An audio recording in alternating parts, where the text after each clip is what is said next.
Hey guys, how's it going? I just want to share a very quick and simple video for you today to make your life a little less stressful, especially if you like to burn candles, the ones that, are a little bit bigger than the tea lit ones. As we all know, the more and more you burn, the lower and lower it gets, tougher and tougher it gets to light the wick. So, kind of have a little quick, easy solution for you.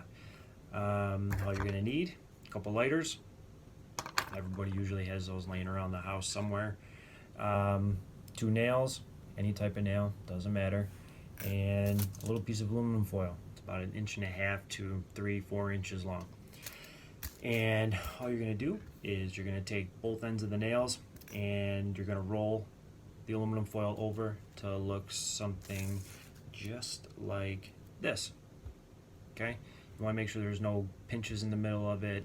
Both ends are open, just like that, just so the butane can go all the way through. So you're going to take one of the ends, place it inside the top. You don't want to force it in there because then you're going to pinch off the end and you're not going to get any butane to go through. So you're going to kind of hold it up so you kind of have your own little personal torch.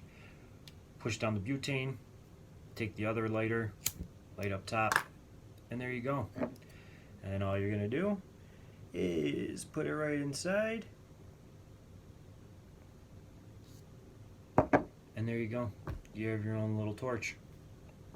If you have any questions, comments, any other things you would like me to show, just let me know, and I'll be more than happy to give it my best shot. And thanks for watching.